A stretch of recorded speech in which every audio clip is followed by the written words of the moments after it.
بسم اللہ الرحمن الرحیم، السلام علیکم۔ میں سمیع ابراہیم اور آپ دیکھ رہے ہیں ہمارا یوٹیوب اور فیس بک چینل۔ 3-4 بڑی اہم خبریں ہیں۔ رانا ثناء اللہ کی جو گفتگو ہے اس نے ایک نیا تنازع کھڑا کر دیا ہے، اور یہ بات ہو رہی ہے کہ جنرل باجوہ اور نون لیگ کا تو 2019 میں ہی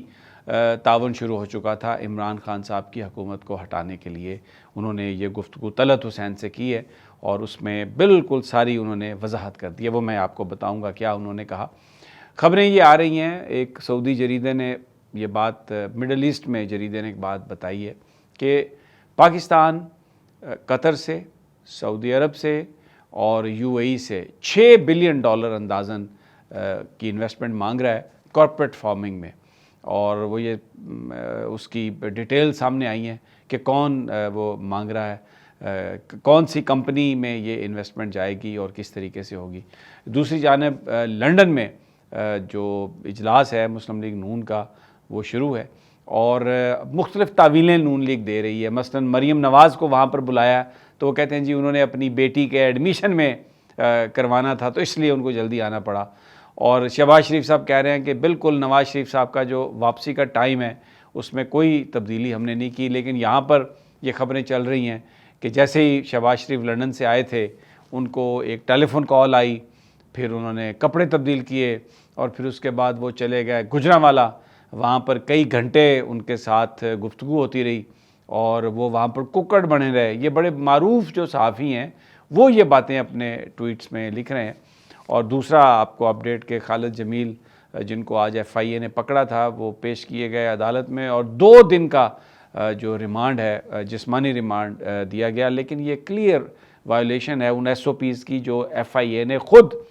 طے کیے، اور اس حوالے سے اسلام آباد ہائی کورٹ کا ایک ڈیسیژن بھی موجود ہے، چیف جسٹس اطہر من اللہ صاحب کا ڈیسیژن، کہ کسی بھی صحافی کو گرفتار نہیں کیا جائے گا، انکوائری میں شریک کرنے کے لیے جرنلسٹ تنظیموں کو آن بورڈ لیا جائے گا۔ لیکن یہ ہوا۔ اور ایک اور آپ کو انفارمیشن دے دیں کہ جو انوار الحق کاکڑ ہمارے جو پرائم منسٹر ہیں انہوں نے وہاں پر جو گفتگو کی ہے ایک تھنک ٹینک میں، جس میں انہوں نے یہ کہا ہے کہ پاکستان چائنا کا اسرائیل ہے، اس پر بڑے کامنٹس آئے ہیں۔ پور لینگویج کہا جا رہا ہے انہوں نے استعمال کی ہے۔ کچھ لوگوں کا خیال ہے کہ انہوں نے بالکل صحیح گفتگو کی ہے، اور وہ جو بتانا چاہ رہے تھے امریکن آڈینس کو تعلقات چائنا اور پاکستان کے، تو اس لیے انہوں نے کہا کہ یہ سمجھانے کے لیے کہ ہم چائنا کا اسرائیل ہیں، تاکہ ان کو سمجھ آئے امریکنز کو کہ جس طرح ان کے اسرائیل کے ساتھ تعلقات ہیں ہمارے اسی طرح چائنا کے ساتھ تعلقات ہیں۔ لیکن بہت سارے لوگ کہتے ہیں کہ پاکستان ایک انڈیپینڈنٹ ملک ہے، اسرائیل کی طرح نہیں ہے جو مکمل ڈیپینڈ کر رہا ہے امریکہ پر، اور پھر ان کی جو پالیسیز ہیں جس طریقے سے وہ وہاں پر جو کچھ ہو رہا ہے، تو کچھ لوگوں نے اس پر اعتراض کیا ہے۔ ان کا خیال ہے کہ یہ جو ریفرنس ہے یہ اس طریقے سے نہیں دینا چاہیے تھا۔ بہرحال یہ ایک بحث چل رہی ہے یہاں پر پاکستان میں۔ لیکن سب سے پہلے میں آتا ہوں رانا ثناء اللہ صاحب کی گفتگو پر۔ انہوں نے طلعت حسین صاحب کے پروگرام میں یہ کہا ہے کہ ہم نے یہ فیصلہ کیا تھا کہ ہم عمران خان کو کاؤنٹر کرنے کے لیے ہم باجوہ صاحب کا ساتھ دیں گے، اس لیے مسلم لیگ نون نے یہ مکمل طور پہ طے کر کے تو باجوہ صاحب کا ساتھ دیا، کیونکہ ہم عمران خان کا مقابلہ کرنا چاہ رہے تھے، ان سے جان چھڑانا چاہ رہے تھے۔ اب یہ ایک ایڈمیشن ہے، انہوں نے ایک ٹیلی ویژن پر کیا گفتگو کرتے ہوئے، تو کیا اس کی وجہ ہے؟ کیا یہ جو سب 28 سپٹمبر کو جو نظر ثانی کیس فیض آباد دھرنے کا ہے اس میں یہ ساری چیزیں استعمال ہوں گی، اس میں بولا جائے گا؟ لیکن اس نے بہرحال پاکستان میں ایک بھونچال، اس لحاظ سیاسی بھونچال اس لحاظ سے پیدا کر دیا ہے کہ پی ٹی آئی اب یہ کہہ رہی ہے کہ ہم تو یہ کہہ رہے تھے کہ پہلے دن سے ہی ہماری حکومت کے خلاف سازش کر دی گئی تھی ان کو ہٹانے کی، اور اب رانا ثناء اللہ کی جو گفتگو ہے اس نے یہ نیکسس ثابت کر دیا کہ یہ 2019 کے بعد ہماری حکومت کو ہٹانے کی کوشش کی گئی، سازش کی گئی، تو اس کی ایک انویسٹیگیشن ہونی چاہیے۔ اور سوشل میڈیا اس وقت اس قسم کی انفارمیشن سے بھرا پڑا ہے۔ دوسری جانب ہم یہ دیکھتے ہیں کہ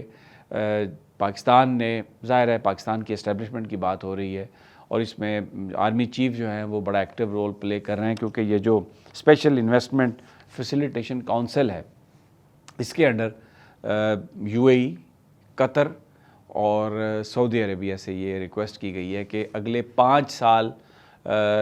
میں تقریباً $6 بلین کارپوریٹ فارمنگ کے لیے دی جائے۔ اچھا، اب یہ جو ساری انویسٹمنٹ ہے یہ فوجی فاؤنڈیشن کی ایک کمپنی ہے جس کو نام دیا گیا ہے فون گرو کا،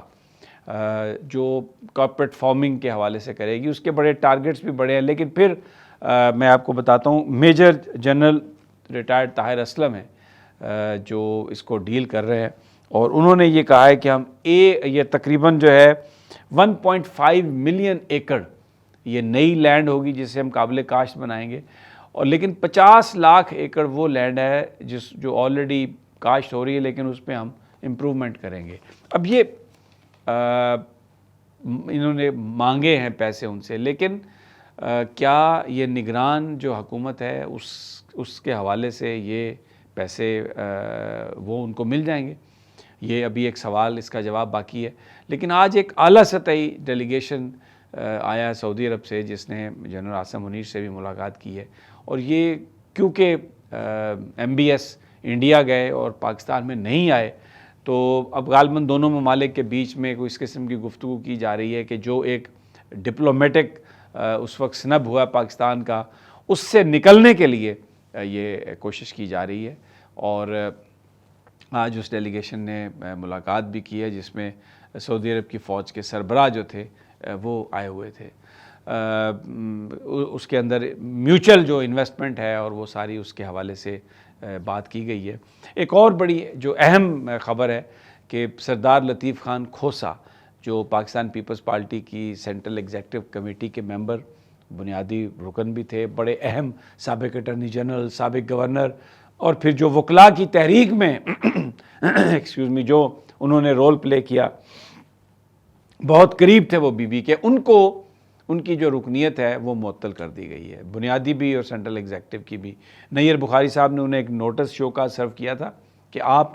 ایک مخالف سیاسی جماعت کے سربراہ کو بچانے کی کوشش کر رہے ہیں، ان کے حق میں ہیں، یعنی عمران خان کا نام لیے بغیر ایک شوکاز نوٹس تھا، لیکن لطیف خان کھوسا نے اس کا جواب بھی نہیں دیا، پھر وہ سینٹرل ایگزیکٹو کمیٹی کی میٹنگ میں بھی نہیں گئے، اور ان کے قریبی ساتھی یہ کہتے ہیں، جو میں پہلے بھی اپنے ویلاگ میں بتا چکا ہوں، کہ کھوسا صاحب اس بات پر خفا تھے کہ جب ان کے گھر پر فائرنگ کی گئی، ان کے بیٹے کو گولی لگی، ان کے ڈرائیور کو گولی لگی، لیکن پیپلز پارٹی کی طرف سے کوئی بندہ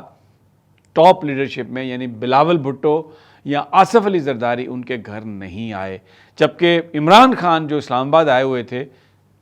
انہوں نے آ کے ان کے گھر ڈنر کیا۔ تو وہ یہ ایک نئی ڈیولپمنٹ ہے، اور مسلم لیگی جو ہیں ڈیمیج کنٹرول کرنے کی بھی کوشش کر رہے ہیں۔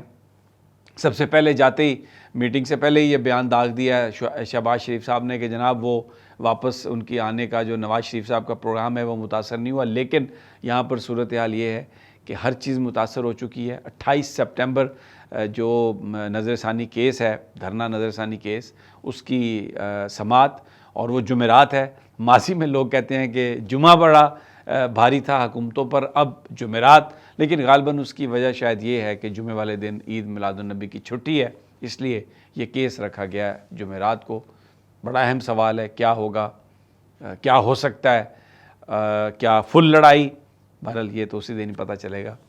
اجازت دیجیے اگلی ویڈیو تک، اللہ نگہبان۔